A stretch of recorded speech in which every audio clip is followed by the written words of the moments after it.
नाज़रीन किराम, हज़रत यसा अलैहिस्सलाम बनी इसराइल के अंबिया में से हैं। आपको हज़रत इलियास अलैहिस्सलाम ने बनी इसराइल पर अपना खलीफा मुकर्रर फरमाया और बाद में आपको शरफ़ नबूवत से सरफराज फरमाया गया। कुरान मजीद में सूरतुल अनाम, सूरतुस स्वाद दो मकामात पर आपका मुख्तसर तज़किरा किया गया है। आप अलैहिस्सलाम का मुबारक इस्म गिरामी यसा है और आप अलैहिस्सलाम हज़रत इब्राहीम अलैहिस्सलाम की औलाद में से हैं।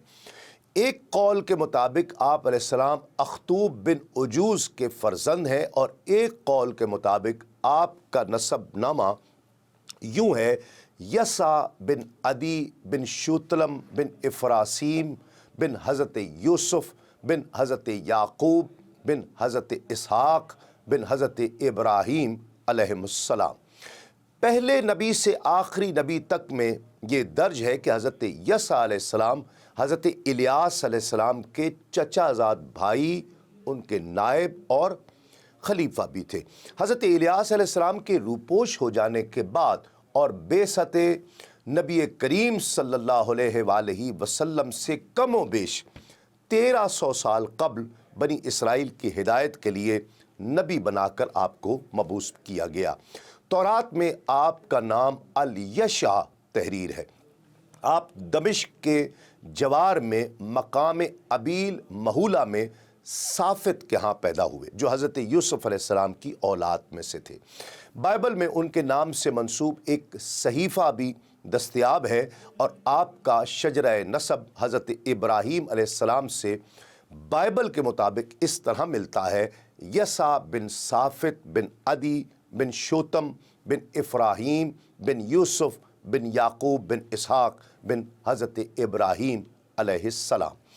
तारीख़ तबरी में है कि एक रोज़ हज़रत इलियास अलैहिस्सलाम ने बनी इसराइल की एक औरत के पास रात गुजारी जिसके बेटे का नाम यसा बिन अख्तूब को कुछ तकलीफ़ थी। उसने आपको छुपाया और मामले को पोशीदा रखा। इलियास अलैहिस्सलाम ने उसके बेटे के लिए दुआ मांगी तो उसकी तकलीफ़ जाती रही, दूर हो गई। चुनाचे वो आप पर ईमान ले आया और आपके साथ मिल गया। आप जहाँ जाते वो आपके साथ होता। इलियास अलैहिस्सलाम बूढ़े थे जबकि वो यंग था, जवान था। तफसीर रूहुल मानी में मरवी है कि आप अलैहिस्सलाम बनी इसराइल के बादशाहों में से एक बादशाह भी थे। जब आपकी वफ़ात का वक्त करीब आया तो बनी इसराइल के कुछ बड़े आदमी मिलकर आपकी खिदमत में हाजिर हुए और अर्ज़ की कि आप बादशाहत में किसी को अपना जानशीन मुकर्रर कर दीजिए ताकि हम अपने मामलात में उसकी तरफ रुजू कर सकें, उससे राब्ता कर सकें।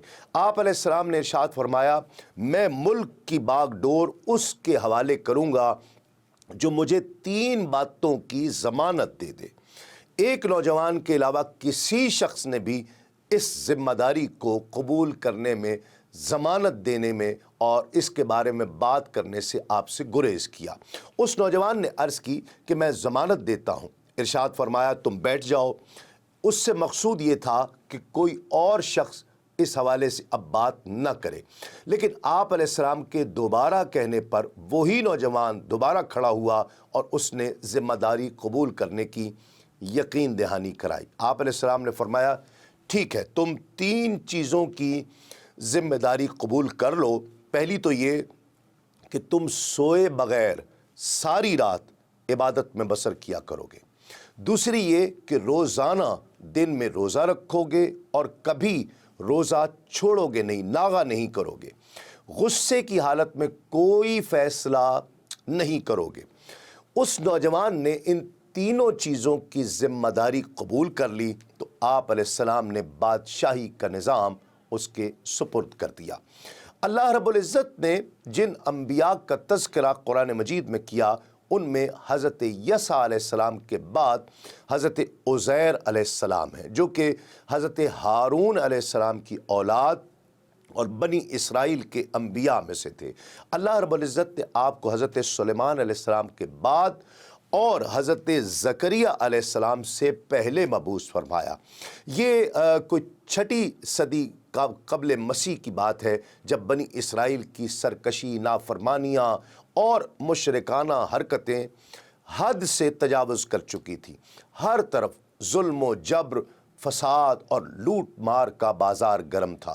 اللہ رب العزت نے اس زمانے کے پیغمبروں کے ذریعے بنی اسرائیل کو متنبہ فرمایا کہ اپنی ان قبیح حرکتوں سے باز آ جائیں، ورنہ گزشتہ قوموں کی طرح انہیں بھی عذاب الہی کا سامنا کرنا ہوگا۔ بار بار کی تنبیہ کے باوجود جب ان پر کوئی اثر نہ ہوا اور ان کی بدعمالیاں روز بروز بڑھتی چلی گئیں، تو قوم عمالقہ کا ایک ظالم اور سفاک بادشاہ جس کا نام بخت نصر تھا، بابل سے ایک بڑی فوج کے ساتھ آندھی و طوفان کی طرح راستے کی حکومتوں کو پامال کرتا ہوا فلسطین کی طرف بڑھا اور تھوڑے ہی عرصے میں اس کی اینٹ سے اینٹ بجا دی۔ تورات کے مطابق 40,000 سے زائد علماء قتل کر دیے گئے، یہاں تک کہ وہاں تورات کا ایک بھی عالم زندہ نہیں بچا۔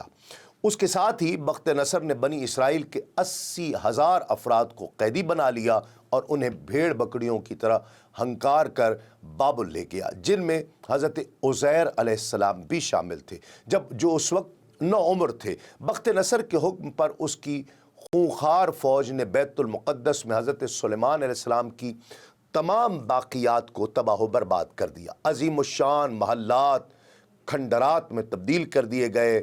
ہیکل سلیمانی میں موجود وسیع و عریض اور نادر و نایاب کتب سے مزین کتب خانہ جلا کر راکھ کر دیا، جس میں تورات کے اصل نسخے بھی موجود تھے۔